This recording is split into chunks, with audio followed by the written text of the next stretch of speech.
लम्हाएं गवाह कौन है? अम्मी आयशा सिद्दीका रज़ी अल्लाह, सीने पे सर मुबारक रखा हुआ है। हजरत अब्दुर्रहमान बिन अबी बकर, हजरत अबू बकर सिद्दीक के बेटे और हजरत आयशा रज़ी अल्लाह अन्हा के भाई सामने खड़े हैं, हाथ में मिसवाक है।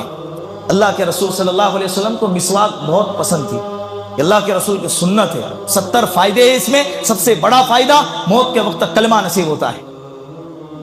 अल्लाह के रसूल ने इशारे से मिसवाक की तरफ देखा तो अम्मी आयशा समझ गए, मिजाज, औरतें मिजाज शनास होती है मर्दों के, होना चाहिए।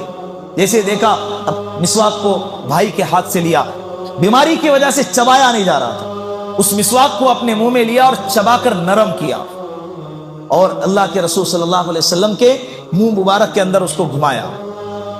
अम्मी फख्र से बाद में कहा करती थी कि आखिरी लम्हा है अल्लाह के रसूल का, मेरा लुआब अल्लाह के रसूल सल्लल्लाहु अलैहि वसल्लम के लुआब के साथ मिल गया और इसी हालत में अल्लाह के रसूल अल्लाह से जाकर मिले। अम्मी आयशा फरमाती है, अल्लाह के रसूल के होठ हिल रहे हैं, मैंने अपने कानों को अल्लाह के रसूल सल्लल्लाहु अलैहि वसल्लम के होठों से लगाकर देखा, सुना तो क्या कह रहे हैं? ए मेरी उम्मत, अस्सलात व मा मलकत ऐमानुकुम, ए मेरी उम्मत क्या न छोड़ना।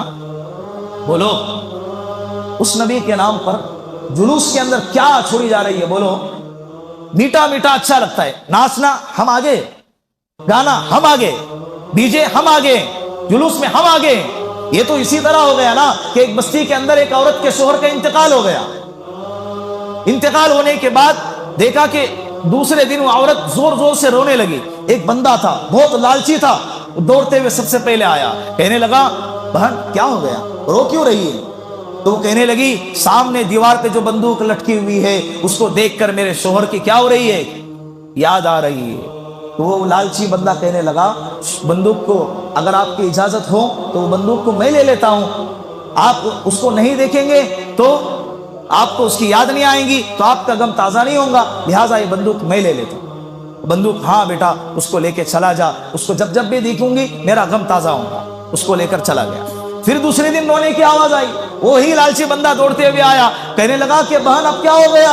कहने लगी कि मेरा शोहर घोड़े के ऊपर सवार होता था, शान शौकत से पूरे शहर में घूमता था, अब वो शोहर नहीं रहा, उसका घोड़ा सामने है, उसको देख देख कर मुझे क्या हो रहा है, उसकी याद आ रही है, उसका गम ताजा हो रहा है। कहने लगा, अम्मा मैं हूं ना, मैं हूं, मैं किसके लिए हूं, मैं वो घोड़ा ले जाता हूं, आपका गम क्या हो जाएगा, खत्म हो जाएगा। कहा बेटा ले जाओ।